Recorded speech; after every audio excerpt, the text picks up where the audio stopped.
یہ جو ایک کلام آپ نے نعتیہ ابھی ہمارے سامنے رکھا ناظرین کے سامنے، تو اس کے علاوہ بھی کچھ اگر چھوٹے چھوٹے اشعار یا بالکل میں آپ کو سناتا ہوں. ایک میری جو نعت تھی ابتدائی جو 1980 کی دہائی کی نعت ہے وہ سناتا ہوں. جب وہ جنگ جاری؟ ہاں نہیں، اس کے بعد کی ہے تقریباً، اسی کے قریب کی ہے. یہ ہے یہ پی ٹی وی کا ایک مشاعرہ ہوا تھا 85 کی ہے یہ نعت بھی، جب وہ نظم ہے جب کی. تو آپ اس میں بھی گئے تھے؟ ہاں مجھے اس میں بلایا گیا تھا، اس میں یہ میں نے نعت پڑھی تھی. ٹھیک ہے. میں بہت کم عمری سے ہی نا مجھے بہت زیادہ پذیرائی ملی ماشاءاللہ.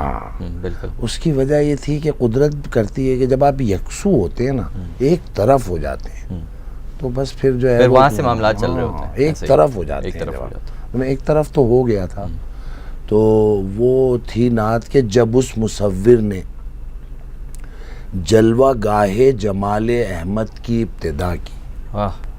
اس میں جو ہے جلوہ گاہ جمال احمد اس دنیا کو کہا ہے کہ جلوہ گاہ ہے، یہ جمال احمد کی جلوہ گاہ ہے. ٹھیک ہے. جب اس مصور نے جلوہ گاہ جمال احمد کی ابتدا کی تو ان نگاہوں سے مہر و ماہ و نجوم کو روشنی عطا کی. واہ واہ سبحان اللہ. جب اس مصور نے جلوہ گاہ جمال احمد کی ابتدا کی تو ان نگاہوں سے مہر و ماہ و نجوم کو روشنی عطا کی. اسی کے دیکھے سے آئینے میں جمال آئینہ ساز ٹھہرا. سبحان اللہ. اسی کے دیکھے سے آئینے میں جمال آئینہ ساز ٹھہرا. وہ پیکر نور جس کے دم سے جہاں میں تعریف ہے خدا کی. وہی ہے فاراں کی چوٹیوں پر، وہی ہے طیبہ کی وادیوں میں. وہی ہے فاراں کی چوٹیوں پر، وہی ہے طیبہ کی وادیوں میں. وہی لباس بشر میں تصویر ہے براہیم کی دعا کی. نبی امی سے آ کے پوچھو مکان اور لامکان کی باتیں. نبی امی سے آ کے پوچھو مکان اور لامکان کی باتیں. ہزاروں دارالعلوم صدقے وہ شان ہے خلوت حرا کی. نبی امی سے آ کے پوچھو مکان اور لامکان کی باتیں. ہزاروں دارالعلوم صدقے وہ شان ہے خلوت حرا کی. وہ شہر طائف تو کیا کہ دنیا میں اس کا نام و نشانہ ملتا. بفیض رحمت ہے وہ سلامت جہاں نہایت ہوئی جفا کی. جب اس مصور نے جلوہ گاہ جمال احمد کی ابتدا کی تو ان نگاہوں سے مہر و ماہ و نجوم کو روشنی ہے. سبحان اللہ سبحان اللہ. بہترین. اچھا، اسلام کا جو پورا ایک تصور ہے اس کے اندر ایک اگر ہم تاریخ پہ نظر دوڑائیں تو آپ کا غیر مطالعہ بھی ہے، اس فیلڈ بھی ہے آپ کی، تصوف کا بڑا گہرا تعلق رہا ہے. آپ اس کو کس طرح سے دیکھتے ہیں کہ کچھ ایک طبقہ ایسا بھی ہے مسلمانوں کا ہی جو کہتا ہے کہ نہیں جی تصوف جو ہے وہ تو خیالی باتیں ہیں اور شاعروں کی بس شاعریاں تھیں اور اس طرح کی چیز نہیں تھی، لیکن صوفیانہ شاعری اور تصوف کا اپنا ایک ذوق بھی رہا ہے اور لوگوں کا جو ہے نا وہ، اور لوگوں نے نا اس پہ کتابیں لکھی ہیں جو لائبریریاں ہیں. میں ظاہر ہے آپ نے یہ سوال مجھ سے کیا تو میں اس بارے میں جو جانتا ہوں وہ بتا دیتا ہوں کہ ہمارے ہاں اسلام میں تصوف جو ہے وہ کہاں سے آیا.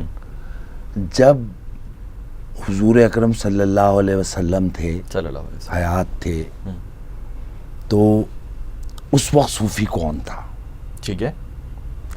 تو لوگ کہتے ہیں کہ اصحاب صفہ. اصحاب صفہ جواب دینے والا یہ جواب دیتے ہیں نہیں، اور ہمیں نظر بھی آتے ہیں کہ اصحاب صفہ کون ہیں؟ جو دور سے کہیں قریب سے آئے، آ کے حضور کو دیکھا، اسلام لائے، اس کے بعد گئے نہیں، ایک چبوترے پہ بیٹھ گئے. اور حضور جب گھر سے نکلتے تھے وہ حضور کو دیکھتے تھے. حضور جب کچھ کھانے پینے کو دیتے تھے وہ لے لیتے تھے. وہ حضور ان کو جو ہے وہ ان کا بہت خیال کرتے تھے. حضور ان کو تبلیغی مشن پر بھیجتے تھے. حضور ان کو کوئی کام وام بھی ان سے لیتے تھے. آپ کے صف اول کے ساتھی جو ہاں میں اصحاب صفہ. اصحاب صفہ وہ تھے جو دنیا کی ان کی جیب میں دنیا نہیں تھی. یعنی ان کا گھر نہیں ہے، ان کا کچھ بھی نہیں ہے. ہاں یہ وہ نہیں ہے. وہ تو اور لوگ بھی ہیں، لیکن یہ بالکل یہ وہ لوگ کہتے ہیں تصوف والے کہ جب میں پوچھتا ہوں، آپ پوچھتے ہیں کہ حضور کے دور میں صوفی کون تھے، لیکن ہم کہہ سکتے ہیں چلیں اصل میں واقعہ کیا ہے کہ جب خلافت ختم ہوئی اور ملوکیت آئی اور ملوکیت نے لوگوں کی گردنیں اڑانا شروع کی، ایسے ہی ہے، اور حد یہ ہے کہ نواسہ رسول صلی اللہ علیہ وسلم شہید کر دیے گئے، تو اس وقت جو لوگ تھے جی وہ لوگ بعض لوگوں نے اپنی جانیں بچائیں، لوگ یہاں تک آئے، یعنی عبداللہ شاہ غازی جو ہے وہ کوئی 100 ہجری کے بعد کا واقعہ ہے، ٹھیک ہے، ہاں عبداللہ شاہ غازی جب یہاں آ جاتے ہیں کراچی، ٹھیک ہے، اور یہ جو منگو پیر نام کے بزرگ ہیں یہ بھی تقریباً اسی زمانے کے آئے ہوئے، یہ بھی حسنی سادات میں سے، اور سادات خاص طور پہ جگہ جگہ جو ہے نا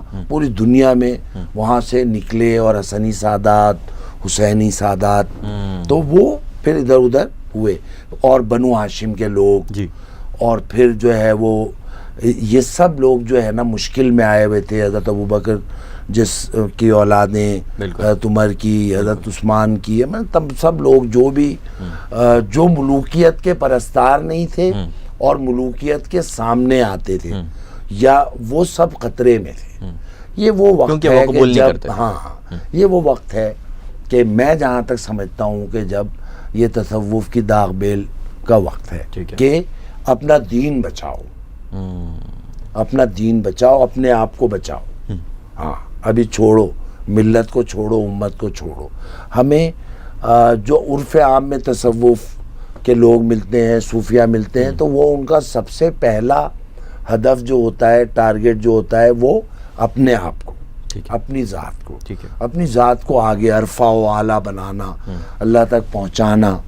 تو پھر وہ جو انسان کا جوش اور مسلمانوں کا جذبہ، جس میں وہ لوگوں کو زمین پر اللہ کا نظام قائم کرنے کے لیے جو تگ و دو تھی، وہ ان کی اپنی ذات میں سمٹ کر رہی کچھ عرصے، اور پھر انہوں نے لوگوں میں دوسری طرح سے اسلام جو ہے نا فرد دے۔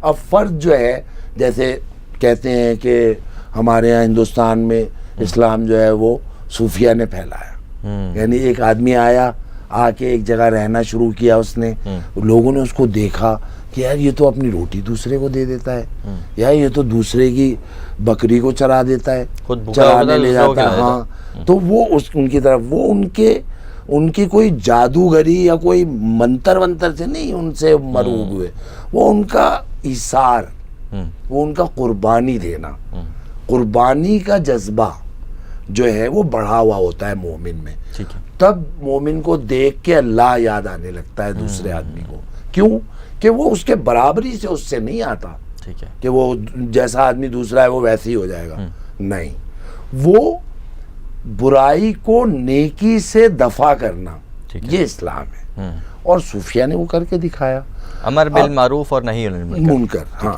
ہے نا۔ اچھا یہ تو ہے ہی ہے، یہ تو قرآن کی اصطلاح ہے، لیکن اللہ کے رسول صلی اللہ علیہ وسلم نے فرمایا بدی کو نیکی سے دفع کرنا۔ آپ نجاست کو نجاست سے نہیں دھو سکتے، چاہے کتنا بھی کرسٹل ہو، بالکل، لیکن پیشاب ہے، ٹھیک ہے، آپ اس سے کسی چیز کو پاک نہیں کر سکتے۔ وہ دیکھنے میں اگر ایسا بھی ہو سکتا ہے ایک جیسا لگے، پانی جیسا، لیکن وہ ناپاک ہے، ایسی نجاست۔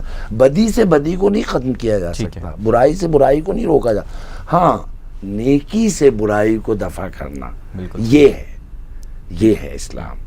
اچھا امر بالمعروف تو وہ نیکی کو پھیلانا اور بدی کو روکنا، وہ بھی قرآن کی اصطلاحیں ہیں۔ پھر روکنا کیسے، اس کا طریقہ حضور صلی اللہ علیہ وسلم نے بتایا، وہ بتایا حضور نے کہ وہ ایسے روکے، یہ نہیں ہے کہ اخلاق سے، اور اخلاق بھی کون سا، جس کے پیچھے اخلاص ہے، اخلاص والا اخلاق، ہاں، خالی خلی اخلاق تو کوئی چیز ہی نہیں ہے، وہ تو ڈیل کارنیگی کا اخلاق ہے، میٹھے بول میں جادو ہے ٹائپ کا، یہ اخلاص ہے، اصل چیز ایک شیشہ ہے، یہ شیشہ ہے، اس کے پیچھے ایک لال سا وہ لگا ہوا ہوتا ہے جس سے یہ آئینہ بن جاتا ہے، بالکل ٹھیک ہے، وہ اخلاص لگا ہوا ہے اس کے پیچھے، جس کو مسالہ کہتے ہیں، مسالہ، زنگار، بالکل، زنگار جو ہے نا وہ اخلاص ہے، کہ وہ لگے گا تو یہاں پر شکل نظر آئے گی، ٹھیک ہے، ہاں، ورنہ شیشہ ہی رہے گا.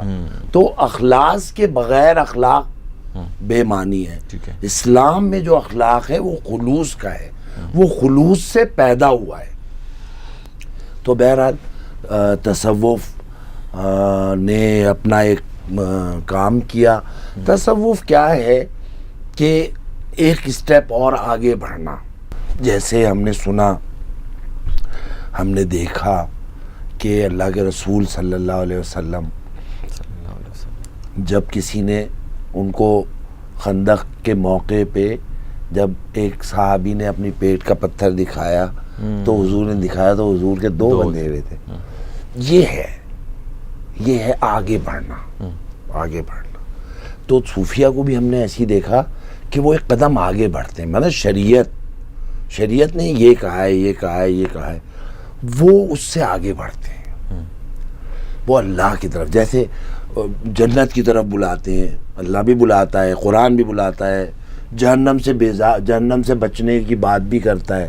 لیکن صوفیہ کیا کہتے ہیں؟ رابعہ بصری، ان کا بہت مشہور واقعہ ہے کہ وہ بھاگی ہوئی جا رہی تھیں اور ان کے ایک ہاتھ میں پیالہ تھا، پانی تھا اس میں، اور ایک ہاتھ میں مشعل تھی، اور وہ کہتی جا رہی تھی کہ آج میں اس جہنم کو اس پانی سے بجھا دوں گی، اور آج اس مشعل سے جو ہے اس جنت کو جلا دوں گی، تاکہ لوگ خوف اور لالچ کے سب کے بنا پر اللہ کی عبادت نہ کریں. صوفیہ پسند نہیں کرتے. صوفیہ لالچ کی وجہ سے اور خوف کی وجہ سے وہ کہتے ہیں ہم اللہ کی عبادت نہیں کرتے، ہم تو اللہ سے محبت کرتے ہیں. یعنی وہ عالم نہیں ہے خالی، وہ عارف بھی ہیں. یعنی ان کا خالی علم نہیں ہے، علم و عرفان، یعنی وہ عرفان کی منزل پر ہیں، وہ جان گئے ہیں بات کیا ہے. اب بالکل ایسے ہی کہ یعنی جنت، جہنم، آخرت، یہ سب ہماری منزلیں ہیں کہ جہاں ہمیں پہنچنا ہے، آخرت میں بھی پہنچنا ہے اور جنت میں بھی جانا ہے انشاءاللہ.